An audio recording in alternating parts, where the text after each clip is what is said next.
Ya, dari tadi kan Mbak Uni kan sering menyinggung Rita apa tadi? Rita siapa tadi namanya?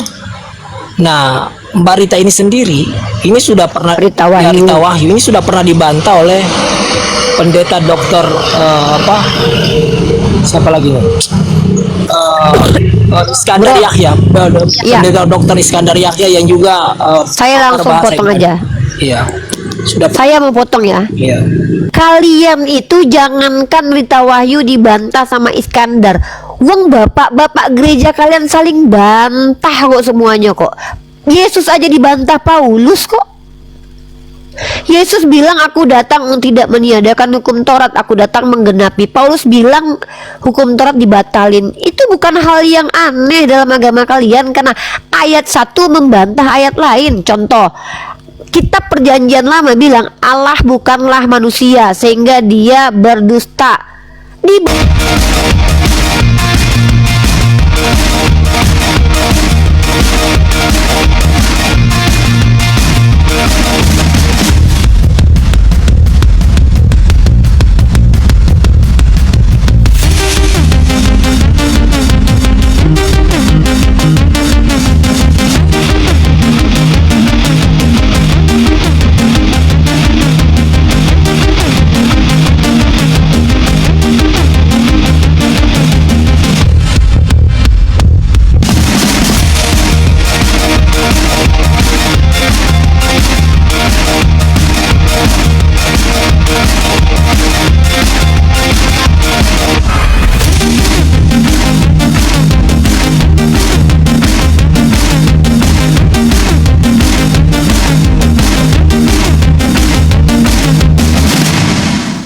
Assalamualaikum warahmatullahi wabarakatuh. Alhamdulillah, puji syukur kita panjatkan kehadirat Allah Subhanahu wa taala. Berjumpa lagi di channel Apis Dakwah. Channel yang akan memperlihatkan beragam diskusi dan debat lintas agama antara Islam dan Kristen. Di sini kita akan sama-sama menyimak bagaimana para apologet Islam menjelaskan kebenaran agama Islam dengan dalil dan logika, serta bagaimana pihak Kristen bertanya dan menanggapi keyakinannya. Lewat diskusi dan perdebatan ini, kita tidak hanya menyaksikan adu argumen, tetapi juga belajar memahami perbedaan cara pandang tentang Tuhan, wahyu, dan keselamatan. Nah, dari ini mari kita simak saja videonya sekarang. Campur sari kan, campur sari dia. Campur sari dia. Cuman Kang Chan mau diskusi sama pastor ini. Nggak turun level Kang Chan. Nggak apa-apa, kita mah kecuali Unripa mungkin beda. Jadi gini, Pak Jewi ya. Sebenarnya justru kalau Pak Jemi lihat, entah kenapa setiap orang yang bergelar dan keluar dari ruang akademis yang diskusi dengan kami, justru itu lebih rendah value-nya ketimbang orang-orang yang apologet yang bahkan sudah baca literasi. Mohon maaf, aku nggak ngerendahin dia. Pak Jemi harus tahu ya, dia ini pastor dan dia ini keluar dari ranah akademik. Jadi sebenarnya kami nggak rendah, cuman kami sedih aja gitu lihat kalian yang udah belajar aja tuh kayak gini, gimana yang nggak belajar gitu loh. Itu Pak Jemi. Karena Pak Jemi harus tahu ya, mohon maaf, di dalam doktrin Kristen atau penjelasan Kristen itu kita sulit bedakan mana orang belajar, mana orang nggak belajar. Terkadang orang nggak belajar itu lebih merasa tahu daripada orang yang belajar. Contoh Edis itu bukan pembelajar ya, tapi dia berani ngata-ngatain Pak MYM, Deki Gadas yang bahkan itu adalah doktor.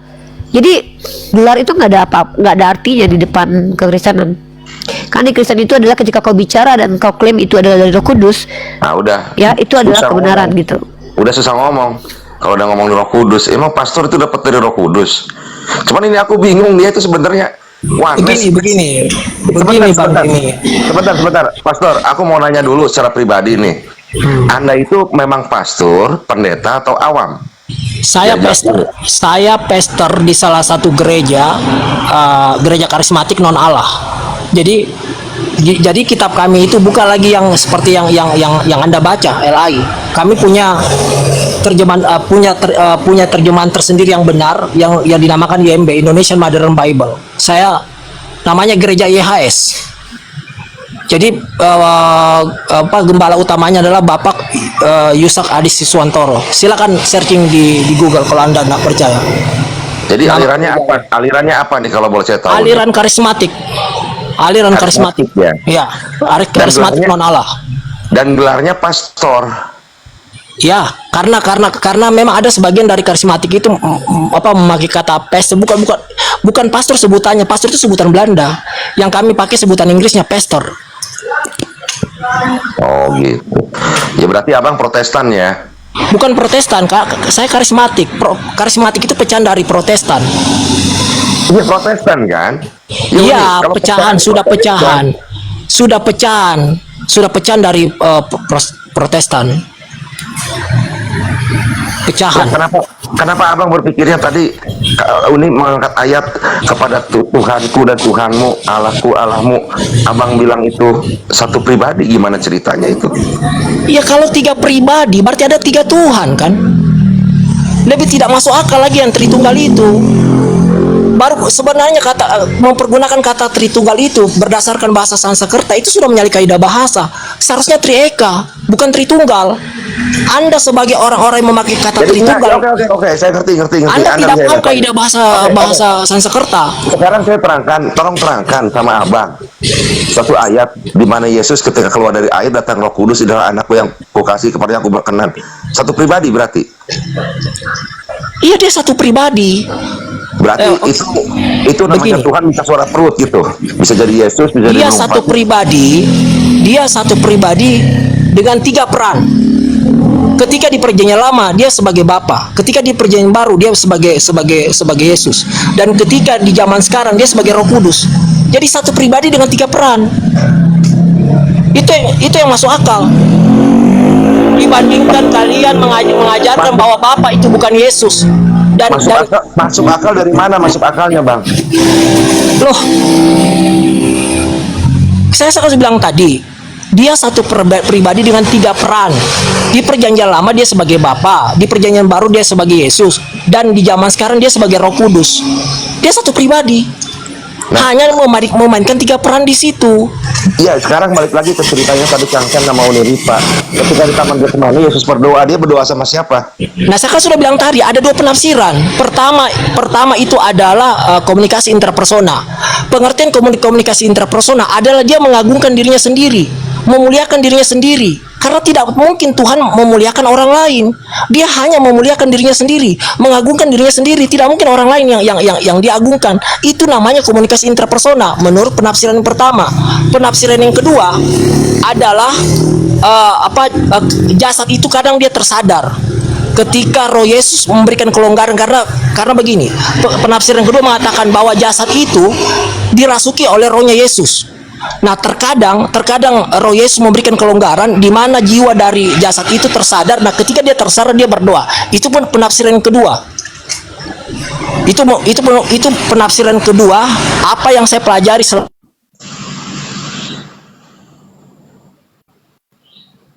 ini tetap mempertahankan Elohim itu tetap satu pribadi, bukan 3 pribadi. Abang pelajari dari mana? Di mana abang belajarnya? Saya pelajarinya di STT Jeffrey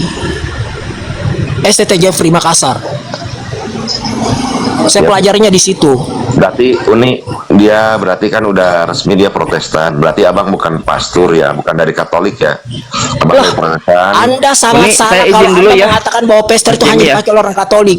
Ya, Pastor itu silakan, dipakai angkat. juga di Iya, iya. Pak Pastor, Lanjutkan, saya Mas. tunggu malam Sabtu. Saya berharap Anda mengajak dosen di STT Jeffrey, kita dialog di sini insyaallah. Oke, siap. Terima kasih ya. Saya nggak janji, Bang, ya. Saya nggak janji, saya usahakan. Iya. Bisa lah.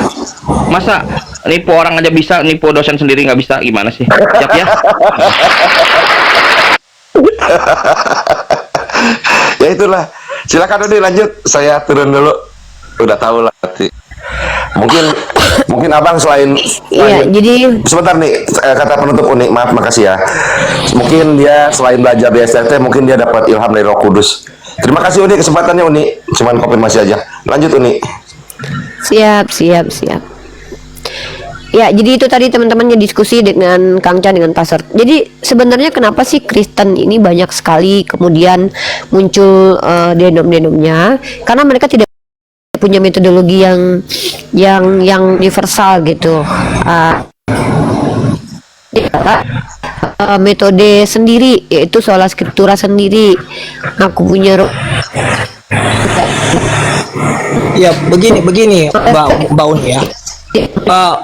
yang menjadi konflik utama di dunia Kristen itu cuma dua. Bentar. Ya, yang satu mempertahankan Tritunggal, yang satu mempertahankan Tritunggal. Cuma itu saja konflik yang paling utama di antara konflik-konflik yang kecil-kecil itu. Enggak. Jadi yang kecil-kecil itu nggak masuk hitungan.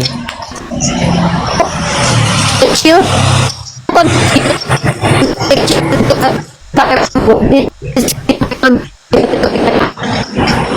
Jaringannya, suaranya Mbak Uni ini putus-putus Mbak. Jaringannya kurang bagus.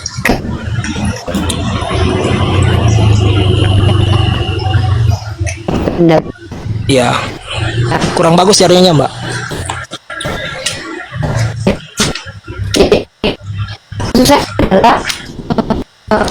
Iya, masih putus-putus Mbak. Iya. Oke, bentar dulu. Beda dulu.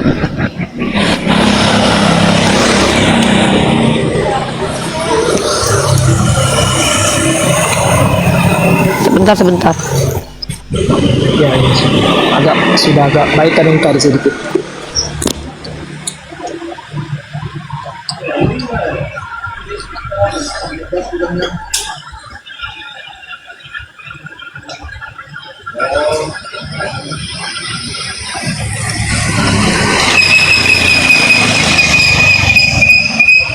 Oke, udah ya. Udah ya. Iya, iya Mbak. Jadi gini, Bro. Yang Anda lakukan dari tadi itu adalah penjelasan yang tidak sesuai dengan gereja mainstream ya. Maksudnya tidak sesuai dengan gereja Utama, ya. Protestan gitu, ya. Ya, tidak sesuai dengan gereja arus utama. Nah, dan Anda ini membawa pandangan baru, ya, pandangan baru. Seperti itu. Waduh, ini malah nggak kebaca live aku jadinya. Bentar. Ya. Dan pandangan Anda ini bahkan tidak termasuk dalam pandangan bidat-bidat sepanjang sejarah kekristenan. Kalau misal Anda bawa Sabellius itu masih ada, masih dalam deretan kebidatan. Tapi Anda bawa sesuatu yang berbeda. Orang Sabellius tidak menganggap bahwa Yesus itu adalah kostum. Orang Sabellius atau monarki modalisme menganggap bahwa Bapa itu sendiri mati, sementara Anda adalah orang yang menolak kematian Bapa gitu. Bahkan ajaran Anda sendiri itu tidak termasuk dalam rentetan agama-agama bidat di dalam kekristenan yang dianatema pada konsili-konsili. Kalau dikatakan Wanes, Anda juga nggak Wanes, karena Anda tidak percaya bahwa Allah Bapa itu mati, yang mati adalah kostum. Wanes itu yaitu satu pribadi. Yang pribadi Allah Bapa yaitu pribadi Yesus, dan Yesus itu tidak dianggap sebagai kostum gitu loh. Jadi Anda adalah bidat terbaru yang mengkolaborasi ajaran Nestorius dengan Sabellius. Ya, boleh saya menanggapi Mbak? Ya, yang mengatakan Boleh. kostum Yesus itu kan memang kan adalah aliran Nestorianisme ya. Itu yang pertama kali mengajarkan bahwa yang tersalib itu cuma jasadnya Yesus yang adalah kostum. Nah, itulah yang kami anut. Ya, dari situ rujukan kami. Iya, tapi Nestorius juga tidak seperti itu. Nestorius itu menganggap bahwa Yesus itu bukan kostum. Ya, walaupun istilahnya hampir mirip tapi bukan begitu. Anda adalah orang yang mengikuti pola aliran bidat di Kristen yang mendatangkan aliran baru yang cukup bidat, sama seperti munculnya Marcionisme dari ekstrimnya Sabellius seperti itu. Dan ajaran Anda ini terbaru. Anda satu-satunya, Anda sama seperti Edis ya. Anda sama persis seperti Edis yang membawa ajaran satu-satunya. Edis itu satu statement yang tidak pernah distatementkan oleh Kristen manapun adalah bahwa penyelipan karya iblis, walaupun itu ada ayatnya dalam Bible. Tapi Edis menyampaikan itu, maka Edis adalah boleh dikatakan salah satu orang yang juga bapak-bapak gereja yang ada sekarang, karena dia mengeluarkan doktrin baru. Jadi di agama Kristen ini adalah kenapa muncul doktrin-doktrin baru, karena setiap orang yang punya bahasa baru dan pemahaman baru itu kadang diterima, dan mereka lah bapak-bapak gereja seperti Tertullianus. Tertullianus membawa istilah sendiri, uno substansi tres persona. Anda tahu itu. Dan Anda juga bawa bahasa sendiri, yaitu Yesus adalah kostum yang ditutupi oleh ilahi itu sendiri. Dan ajaran Anda ini tidak termasuk dalam ajaran bidat yang dianatema gereja-gereja dalam konsili, tetapi ajaran yang perkembangannya dan bahkan mengkolaborasikan antara Nestorius dengan Sabellius. Ya. Nah jadi Anda ini orang pertama yang ngajarin itu di mana-mana. Ya. Makanya setiap Kristen itu pada akhirnya satu orang punya satu denom. Misalkannya ada Protestan itu sekitar 600 juta jiwa di seluruh dunia kan, dalam situs CNBC dirilis bahwa Katolik itu ada sekitar 1,2 miliar, Kristen Protestan itu 600 juta jiwa. 600 juta jiwa itu 600 juta juga denomnya gitu loh. Karena setiap Kristen Protestan itu punya pandangan sendiri, dan kadang dia kalau dalam sisi pandangan satu dia sama, di pandangan satu lain dia nanti beda. Pasti ada perbedaannya. Makanya kalian tuh punya denom sendiri-sendiri. Setiap orang tuh punya denom sendiri karena setiap orang tuh punya Roh Kudus dalam dirinya. Jadi kalian merasa berhak untuk menjelaskan agama kalian masing-masing. Itu yang terjadi dalam gereja Protestan. Di karismatik aja ada berapa perpecahan? Karismatik itu kan cuma dua yang saya ketahui ya. Sebagian itu dia berpaham Tritunggal, sebagian ya berpaham seperti saya ini. Oke, kita lihat ya. Ini yang kenapa kalian itu semuanya tuh kayak seolah-olah menjadi nabi dan rasul untuk diri kalian sendiri gitu. Ya. Ini yang kenapa kita diskusi itu sulit pada akhirnya gitu. Kenapa? Karena setiap Kristen itu punya denom-denom baru gitu. Ya. Kalau kita lihat tuh karismatik itu banyak sekali. Bentar ya, kita lihat nih. Betul. Kita coba cek ya. Nah, ciri umum karismatik itu adalah menggunakan bahasa roh, Iya. ya. Dan ada penekanannya adalah kuasa Roh Kudus. Dan biasanya, Anda tahu nggak, Luga Tambunan itu adalah karismatik. Anda tahu apa statement dia? Iya. Dia mengatakan bahwa Roh Kudus adalah wanita. Roh Kudus adalah perempuan, Bapa adalah laki-laki, Roh Kudus adalah wanita, dan Yesus adalah anaknya. Itu karismatik. Iya. Beda lagi dengan Suri Lubis, ya.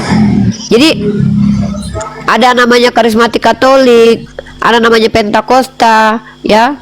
Dan di internal karismatik itu pandangan-pandangan nanti tentang bagaimana bahasa roh yang benar, doktrin kemakmuran seperti apa, otoritas rasul modern seperti apa, itu banyak perbedaan-perbedaannya.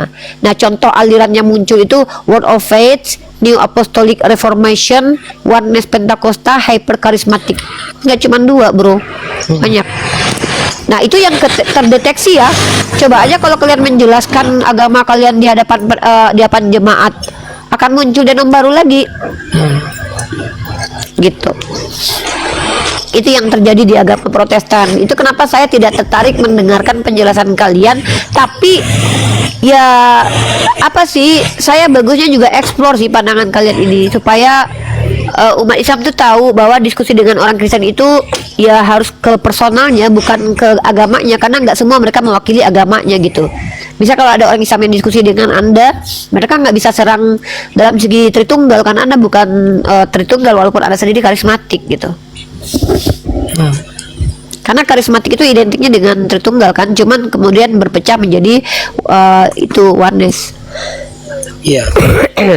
Begitu. Itulah kalian.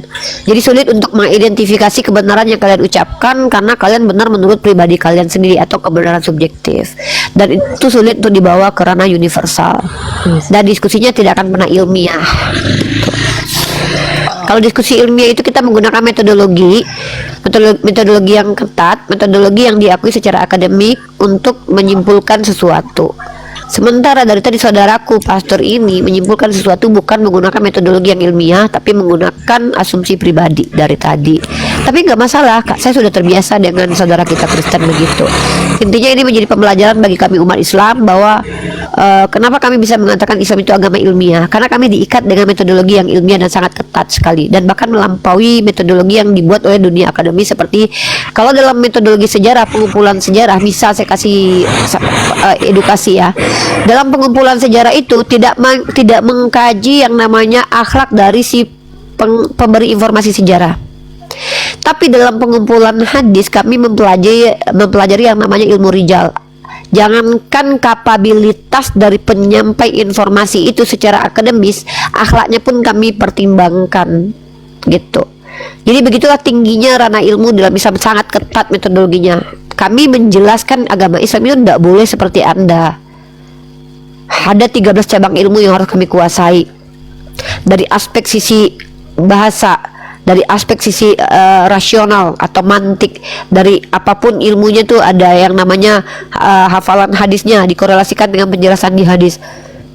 Jadi tidak mudah, tidak seperti kalian yang kalian jelaskan, kalian yakini itu, kalian bikin denom sendiri, lalu kalian ajarkan untuk diri kalian sendiri, dan bahkan kalian tidak mewakili seluruh Kristen.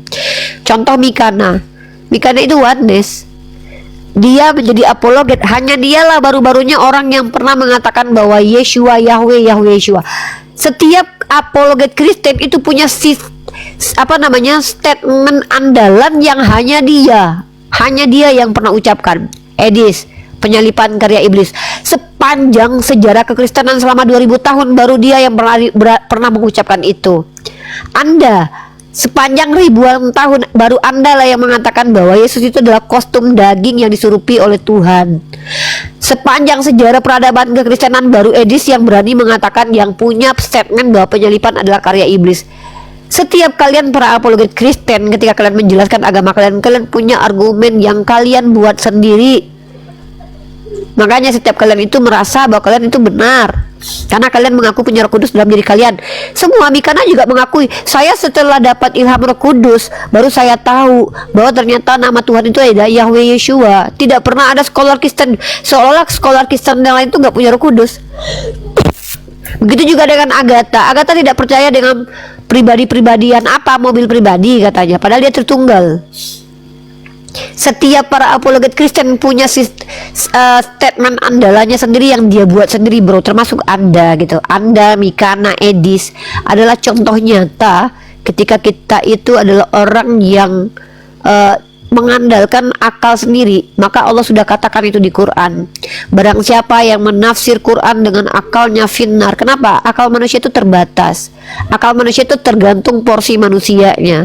Kalau orangnya itu pernah belajar secara mendalam, mungkin dia lebih luas pemahamannya tentang sesuatu. Tapi kalau dia belajar 2 bulan, 3 hari, 2 hari, apakah iya pandangan, konsepsi dia, pemikirannya, opininya sama dengan orang yang belajar 5 tahun? Ya nggak mungkin. Tapi di kalian pengalaman itu nggak ada gunanya, ijazah juga nggak ada gunanya. Yang penting adalah percaya kepada Roh Kudus dan kalian disusupi Roh Kudus. Jadi diskusinya tadi itu nggak akademis gitu, mandek. Kalau saya memang tidak mau terlibat dengan diskusi seperti itu, kecuali kalian mau explore aja, nggak apa-apa. Ya buat hiburan teman-teman Muslim. Tapi kalau untuk edukasi tidak seperti itu. Gitu, Pastor ya. Nah, jadi ada 2 tuduhan Anda terhadap Islam yang kami tuntut kalau bisa tampilkan literasi ilmiah seperti saya. Bahkan saya mampu hadirkan kutipan dari Ibu Rita Wahyu. Pertama, tentang nama Allah itu adalah dipadankan dengan Yahweh. Itu ditulis oleh Rabi Sadia Gaon. Kedua adalah Yahweh itu bukan bahasa Ibrani, dan tidak ada secara bahasa kata-kata bahwa Allah itu berasal dari kata dewa bulan. Itu tidak pernah ditemukan secara ilmiah, melainkan adalah asumsi liar Anda. Kalau saya bicara dari sisi ilmiah, karena saya mengutipkan pandangan para scholar yang Anda klaim, yang mengklaim diri sebagai Kristen. Walaupun mungkin Anda nggak percaya sama Ibu Rita Wahyu, minimal Ibu Rita Wahyu itu ada ilmunya. Apa ilmunya? Adalah dia memahami linguistik bahasa Ibrani. Jadi dia bicara dari sisi linguistik. Istilahnya kita punya metodenya apa? Ilmu lughah namanya, ilmu bahasa gitu ya. Dan etimologi, terminologi itu juga harus dipelajari. So far, apapun yang kalian jelaskan tentang agama kalian sebenarnya tidak ada masalah dalam diskusi itu, tak masalah. Hanya saja agak miris saja, setiap kalian punya denom sendiri-sendiri gitu loh. Setiap kalian punya pandangan sendiri-sendiri dan kalian satu sama lain merasa benar, sementara ada klaim bahwa kalian itu punya Roh Kudus. Seolah kami bertanya, pada akhirnya kami yang bertanya, ini Roh Kudusnya beda atau sama? Kalau beda kenapa? Kalau sama kenapa beda-beda gitu? Bahkan saling membidatkan satu sama lain. Sebenarnya kalian mengaku saja punya Roh Kudus, hanya mengaku. Klaim punya Roh Kudus itu adalah klaim yang takkan mungkin bisa dibuktikan sampai kapanpun gitu. Gitu kurang lebih, bro. Mungkin gini aja, saya tidak paksa Anda untuk tunjukkan literasi bahwa Allah adalah dewa bulan, kami nyembah batu, karena itu tidak ada ya. Dan saya mau kasih Anda waktu 1000 tahun juga nggak ada literaturnya, jadi percuma gitu. Tapi minta tolong, kalau seandainya membuat sebuah statement itu minimal data dulu, baru nanti narasi. Nggak apa-apa, Boleh saya menanggapi? data dari sisi objektif kalian. Boleh saya menanggapi? Silakan. Ya. Masalah Allah itu dewa bulan, makanya tadi saya kan kasih rujukan buku. Itu judulnya Mitologi Arab, penulisnya Dr. Mahmud Salim Al-Hud. Dialah satu-satunya ahli mitologi di Timur Tengah. Beliau sudah meninggal. Namanya Dr. Mahmud Salim Al-Hud. Dia Arab Lebanon. Menulis sebuah buku yang berjudul Mitologi Arab. Nanti Mbak Uni bisa baca di situ sejarah kata Allah, di situ masuk sebagian dari mitologi Arab. Nah, itu yang pertama. Bro, Ya, Bro, gini bro, sejarah itu kalau kita bicara sejarah harus menggunakan ilmu sejarah sebagai ilmu, ya, sejarah sebagai ilmu. Nah, sejarah sebagai ilmu itu yang pertama adalah harus ada narasumber yang diteliti atau ada sumber yang diteliti, ya. Kalau kita bicara arkeologi nanti adalah benda-benda peninggalan zaman dahulu. Nah, coba tunjukkan kepada saya satu saja perkamen atau inskripsi atau prasasti yang pernah tertulis bahwa Allah adalah nama Dewa Bulan. Bahkan saya tantang kepada Anda, jangankan kepada bulan dipanggil Allah, tunjukkan satu makhluk saja yang Allah ciptakan itu pernah disebut dengan Allah. Kalau Yahweh ada, saya bisa tunjukkan kalau Yehowa atau Yod-Heh-Vav itu pernah dilekatkan kepada berhala. Ya, saya bisa tunjukkan literasi, dan ini juga diangkat oleh Mas Aldo sendiri. Bahkan ini disampaikan oleh Berita Wahyu. Tapi kalau Allah dipanggilkan kepada makhluk, tunjukkan secara sejarah dan arkeologi. Kita bicara ilmu, bro. Kita bukan bicara asumsi. Anda tuliskan buku kepada saya. Saya meminta kalau memang betul Anda sudah paham buku ini, Anda jelaskan ke saya isi buku itu apa. Kalau Anda suruh saya baca buku lagi, ya Anda gunanya ngomong itu buat apa? Kalau saya tunjukin datanya gitu loh. Saya tunjukin datanya bahwa Yahweh itu adalah nama dewa Jupiter, Jabe. Ya.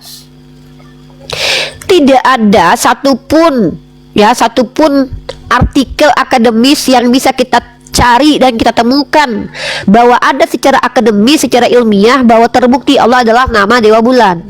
Itu asumsi liar kalian. Tuh loh. Secara linguistik itu Allah tidak bisa dikatakan seperti yang Anda deskripsikan tadi, karena lebih dekat kepada Al-Ilah, dan itu pun tidak semua ulama yang memahami seperti itu. Yang artinya adalah Sang Tuhan. Ada kata sandang al di situ. Jadi kalau bicara itu pakailah kaidah ilmu. Dari tadi saya tidak mendapatkan metodologi yang ilmiah dari omongan Anda. Semua adalah asumsi liar dan pribadi. Ngerti gak metode ilmiah? Metode ilmiah itu adalah cara-cara yang terikat dengan kaidah-kaidah ilmu pengetahuan. Contoh, kalau kita menggunakan ilmu pengetahuan sejarah, maka kita akan membedakan sejarah dengan dongeng. Dongeng itu adalah sesuatu yang dibuat-buat, tapi sejarah itu sesuatu yang diteliti. Siapa penelitinya? Apa yang diteliti? Dia membuktikan bahwa Al-Ilah itu adalah Allah, itu adalah nama Dewa Bulan. Coba penelitiannya seperti apa? Metode penelitiannya seperti apa? Yang dia lakukan apa? Inskripsi apa yang telah dia temukan? Itu namanya metode, bro. Kalau saya katakan, salah satu ahli yang bernama Profesor Dr. Miki Tiuk mengatakan bahwa Yesus itu tidak pernah ditemukan fakta arkeologisnya. Itu fakta, karena memang tidak pernah ada. Tidak pernah ada hal-hal yang berbau Yesus ada sebagai fakta arkeologis. Yesus itu keberadaannya dianggap sebagai sejarah oleh Kristen itu karena ada tertulis dalam buku atau teks-teks yang diklaim kepada Tacitus dan juga Flavius Josephus. Walaupun kita tahu yang di buku Flavius Josephus itu terjadi yang namanya penambahan atau kerusakan gitu, distorsi gitu. Apa istilahnya itu? Penambahan itu. Aduh, lupa saya istilahnya. Nah, kalau Tacitus, apa yang disampaikan Tacitus itu nggak ada bedanya dengan mitos, karena informasinya nggak jelas gitu loh. Kalau Islam, Nabi Muhammad SAW adalah orang yang masuk dalam kerangka berpikir arkeologi, karena memang ada inskripsi dan prasasti yang menyebutkan beliau sebagai tokoh. Karena memang beliau hadir sebagai tokoh pemimpin masyarakat pada waktu itu.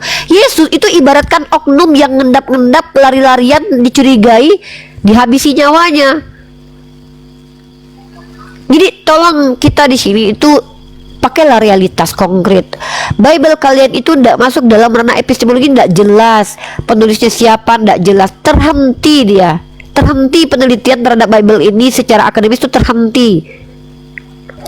Ya nanti kalau suatu saat ada orang yang bikin buku suka-suka bapak dia diklaim itu ke Yohanes, bisa menjadi ayat kemudian.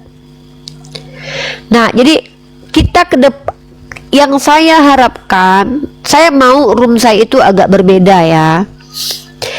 Karena saya memang kalau room hanya untuk debat-debat, saya jujur itu teman-teman saya banyak. Ada room Bang Loading, kalian bisa lihat hiburan tempat Bang Loading itu menarik sekali di situ. Teman-teman bisa mendengarkan bagaimana Kristen baku hantam satu sama lain. Itu pembelajaran penting juga bagus. Atau di tempat Bang Zuma, kalian bisa belajar bagaimana perbandingan yang sangat simetris bahwa Bang Zuma mampu menunjukkan kebenaran Islam dengan menggunakan isi kitab orang lain. Atau misalkannya masuk di roomnya yang lain lah, yang bisa ini. Saya itu punya metode berbeda. Saya hanya ingin kita ini menyampaikan metodologi ya dan literasi. Karena harapan saya room saya itu mengedukasi. Boleh hiburan, boleh adrenalin kalian dipacu di sini untuk melihat hiburan di sini. Tapi bukan itu prioritasnya. Kita memberikan informasi yang jelas di room ini. Saya mengutip beberapa kali literasi dari Ibu Rita Wahyu yang adalah punyanya orang Kristen. Walaupun Bu Rita Wahyu sendiri itu mengutip, setidaknya itu jelas, sumbernya jelas siapa yang bicara. Dan profil orang ini bisa kita teliti. Anda dari tadi bilang kami nyembah batu. Itu dasarnya kebencian, tendensius itu, fitnah itu. Tapi kalau saya bilang kalian nyembah kelamin atau biji, itu jelas saya bisa tunjukkan data-data rasionalnya seperti apa, retorikanya. Ya, saya bisa tunjukkan itu.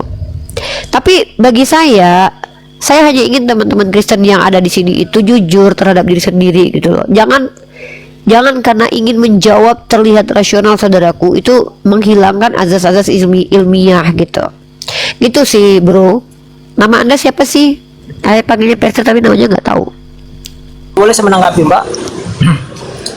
Silakan. Iya, kan dari tadi kan Mbak Uni kan sering menyinggung Rita apa tadi? Rita siapa tadi namanya? Nah, Mbak Rita ini sendiri ini sudah pernah Rita Wahyu. Rita Wahyu ini sudah pernah dibantah oleh pendeta dokter siapa lagi nih? Iskandar Yahya, pendeta dokter Iskandar Yahya yang juga Saya langsung berbahasa potong Ibrani. aja. Iya. Sudah. Saya mau potong ya. Iya. Kalian itu jangankan Rita Wahyu dibantah sama Iskandar. Wong bapak-bapak gereja kalian saling bantah kok semuanya kok. Yesus aja dibantah Paulus kok. Yesus bilang aku datang untuk tidak meniadakan hukum Taurat, aku datang menggenapi. Paulus bilang hukum Taurat dibatalin. Itu bukan hal yang aneh dalam agama kalian, karena ayat 1 membantah ayat lain. Contoh, kitab perjanjian lama bilang Allah bukanlah manusia sehingga dia berdusta. Dibantah sama Bible bahwa Allah ternyata adalah manusia, yang firman yang menjadi manusia. Jadi kalau Anda ceritakan kepada saya menunjukkan betapa kami ini bertanggung jawab dengan ucapan. Itu sebetulnya bukan perkara menurut Anda data itu benar atau tidak, itu hak Anda untuk kritisi. Tapi minimal kita sandarkan setiap ucapan kita itu kepada apa yang pernah kita baca. Kalau Anda betul-betul pernah membaca buku itu, coba Anda jelaskan paragrafnya seperti apa, kutipannya. Kalau misalnya saya membaca buku Santo Agustinus PDF-nya, saya bisa kutipkan bahwa Santo Agustinus mengatakan Yohanes 1 ayat 1 itu sama persis seperti Platois. Itu saya kutipkan, walaupun mungkin tidak sempurna seperti itu, tapi maknanya sama. Atau saya kutipkan literasi dari siapa. Jelas lah, Anda bilang Dewa Bulan, kami nggak tahu konteks pembicaraannya tuh bagaimana, metodologi penjelasannya seperti apa, kami nggak tahu karena Anda nggak kutipkan itu. Dan kami pun, masa kami lagi diskusi gini kami cari buku yang nggak pernah kami baca, kan aneh gitu. Ya. Nah, nanti Mbak ya, karena memang saya kan lagi di luar. Nanti kalau saya di rumah nanti saya akan tampilkan di layar isi dari buku itu. Karena memang buku itu juga membahas sejarah mitologi Arab, dan memang orang Arab sendiri penulisnya. Ya, dan dia seorang guru besar di salah satu university yang ada di Lebanon. Bawakan saja karya ilmiahnya, itu yang kita bahas. Karena bagi kami, gelar bukanlah kepastian seseorang itu benar, bukan.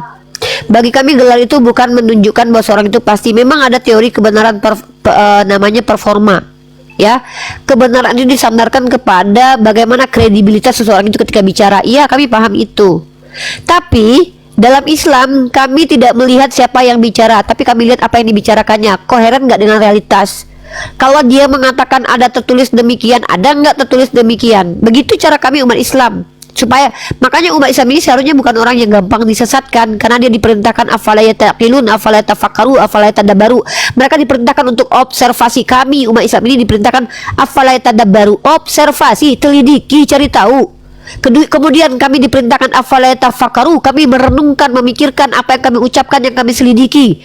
Lalu kemudian afala yataqilun, apakah kami tidak berakal untuk memahami kitab kami? Ini kami umat Islam.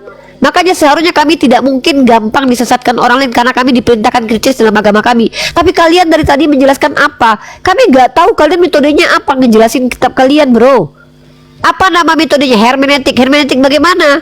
Kalau saya mengatakan saya mengutip pandangan ulama ini, bagaimana metodenya? Saya bisa menjelaskan metodologi para ulama menafsir. Contoh, menggunakan kaidah yang namanya ilmu semiotik boleh, semantik boleh, linguistik boleh, menggunakan ilmu mantik boleh, ada nama ilmunya. Jadi kita bisa menjelaskan menggunakan metodologi yang ilmiah, sehingga jawaban kita itu bukan jawaban omong kosong, sama seperti Kang Chan bilang tadi. Gitu, brother ya. Tapi saya hargai sebagai Kristen jawaban Anda, karena memang kalian punya keyakinan, kalian punya Roh Kudus. Jadi setiap Kristen itu benar menurut mereka, dan kita nggak bisa bantah itu, karena mereka yakin ketika mereka bicara itu Tuhan yang ajarkan. Ya, seperti itu. Jadi saya nggak harus membantah statement Anda tentang agama Anda. Yang saya bantah itu adalah statement Anda tentang agama saya. Islam menyembah batu, bahwa nama Allah adalah dewa bulan. Ini sudah masuk ke ranah fitnah kalau Anda tidak bisa buktikan secara ilmiah gitu loh. Nah, Nanti saya harap gini, bro. Nanti Mbak, kapan waktu kalau saya ada di rumah nanti saya tampilkan data itu di layar.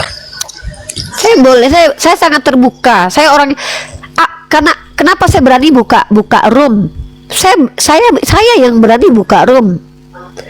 Yang saya turunkan biasanya adalah orang-orang yang mengganggu jalan diskusi, nggak bisa diajak bicara, teriak-teriak, menghujat, itu baru saya turunkan. Tapi selagi dia masih bisa diajak ngobrol, segabrul apapun isi omongannya saya nggak turunkan. Karena saya pengen orang Islam belajar nih, saudara kita tuh bicaranya begini, dia bawa pandangan sendiri yang tak pernah diajarkan oleh gereja-gerejanya. Kenapa? Ya karena di dalam kitab mereka memang ada tertulis bahwa mereka itu apabila jadi Kristen itu punya pengurapan Roh Kudus, dan setiap mereka itu diajarkan Roh Kudus bicara. Maka ketika mereka berbeda, ya semua benar itu menurut mereka, karena mereka punya Roh Kudus. Nah, ini kenapa kami katakan bahwa stagnan diskusi kita itu adalah kalau tentang kekristenan itu nanti di metodologi. Karena kalau sama seperti saya tadi pagi itu bertemu dengan penganut agama Ahmadi.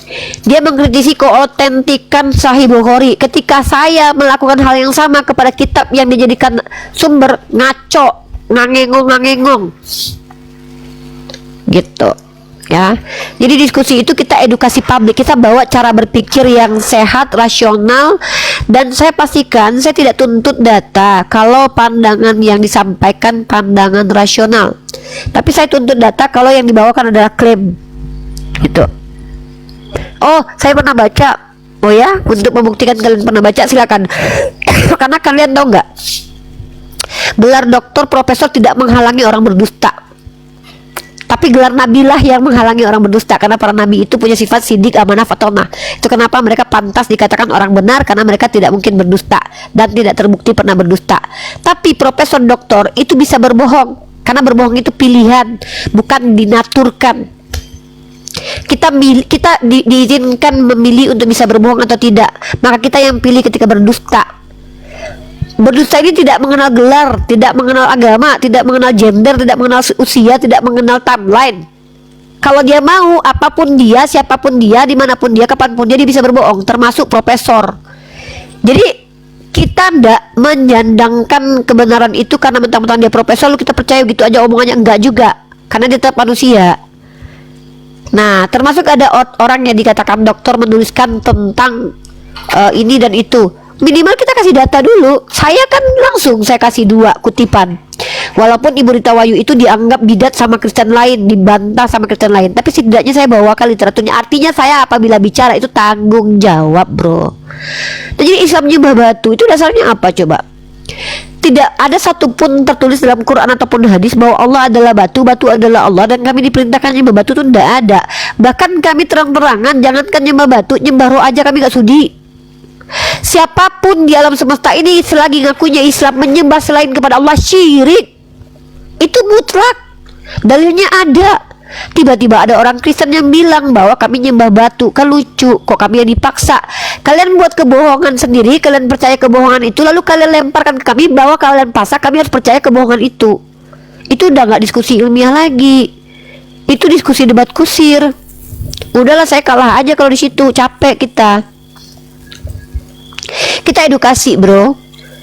Pandangan rasional kita itu akan dinilai oleh publik. Apakah kita menyampaikan sesuatu yang rasional? Apakah silogisme yang dibangun itu menggunakan silogisme yang tidak tidak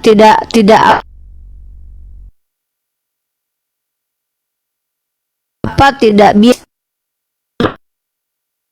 namanya premis mayor, premis minor atau segala macam istilah-istilah seperti itu ada. Dan konklusi. Dan saya tidak menuntut data kalau itu adalah argumen rasional. Misal argumen rasional itu adalah air jatuh mengalir ke daerah yang lebih rendah. Itu argumen rasional. Mana datanya? Nggak mungkin saya minta datanya. Aksioma juga nggak diminta data di sini. Seperti itu ya. Jadi kita berusaha untuk edukasi. Kita berusaha untuk mengajarkan orang lain untuk mengikuti kaidah-kaidah yang ilmiah, karena kita semuanya sekolah gitu. Gitu ya, bro ya. Thank you so much ya atas diskusi, walaupun Anda sudah 2 kali saya tapi saya sebagai Islam tidak masalah dengan itu, karena itu tuduhan kalian ya. Maksud saya, marah pun kami umat Islam itu tidak bisa, marah pun kami itu keyakinan kalian terhadap agama kami gitu. Jadi kami nggak bisa berbuat apa-apa. Karena itu kalau kami paksa kalian tidak percaya seperti itu, kami maksa nanti. Dalam Islam itu la ikraha fiddin, tidak ada paksa dalam agama. Tapi ketika Anda menghujat, kemudian mengulang-ulang ujatan itu di sini, saya adalah orang yang akan senang mengkomparasi agama Anda dengan agama saya. Tapi karena saya anggap Anda bicara dari ketidaktahuan lah. Jadi ya Kristen ya memang gitu duduk kami nyembah batu, padahal enggak gitu. Ya sudahlah. Oke ya, bro. Terima kasih banyak. Bisa nanti waktu saya nanti bertanya soal Islam, dan nanti saya akan memperlihatkan data-data itu, bisa kan nanti saya bertanya sama Mbak Uni. Saya akan, boleh. Saya setiap hari buka room. Sebenarnya itu saya itu buka room sebenarnya prioritasnya adalah saya menjawab pertanyaan saudara non muslim. Okay. Sebenarnya, bro. Ya, oke. Jadi nanti saya persiapkan data dulu, data tentang Islam itu nanti akan saya tanyakan sama Mbak Uni nanti. Ya, kapan waktu kalau saya ada waktu. Siap. Nanti kapan? Nanti 2 akun itu yang kemarin Anda follow akun Ya. Rifa 07 ya? Iya. Jadi yang nanti paling kalau sering yang Oni yang mana, Mbak? Ini yang atau yang satunya? di antara kedua itu aja dulu untuk sementara ini ya, karena akun saya rata-rata yang lain itu shadow ban. Iya, Mbak. Ya, oke. Ada lagi yang mau disampaikan? Ya, cuma itu, Mbak. Bro. Oke. Ya, nanti saya tunggu kedatangannya. Oke, Dan Mbak. itu jadwal dengan Kang Chan kita tunggu ya. Iya, Mbak. Sama dosen aktif di STT tempat Anda Ya, sekolah. saya Kita usahakan. tunggu itu. Saya usahakan. Saya dengan Kang Chan. Iya, Iya. saya usahakan bayar, karena saya nggak janji juga. Apakah Siap. beliau itu mau Siap, nggak asli apa-apa. atau tidak ya? Oke, Mbak. Saya paham, Ya, saya paham. paham, Mbak ya. Siap, bro ya. Oke. Salam beda keyakinan Ya, ya, salam. walaupun kita beda keyakinan. Ya, salam toleransi. Ya, salam toleransi. Dari setiap perbedaan pandangan, kita belajar bahwa kebenaran tidak selalu lahir dari siapa yang paling keras berbicara, tetapi siapa yang paling jujur. Semoga diskusi ini mengajarkan kita untuk tidak mudah menilai, tetapi berani memahami. Karena sejatinya perdebatan lintas agama bukan sekedar adu argumen, melainkan perjalanan panjang untuk mengenal Tuhan dengan cara yang bijak. Jika menurutmu ada hal yang menarik atau mungkin berbeda dari keyakinanmu, tulis pendapatmu di kolom komentar dengan santun. Terima kasih sudah menyimak sampai habis. Sampai ketemu lagi dan nantikan video debat dan diskusi para apologet Islam selanjutnya. Assalamualaikum warahmatullahi wabarakatuh.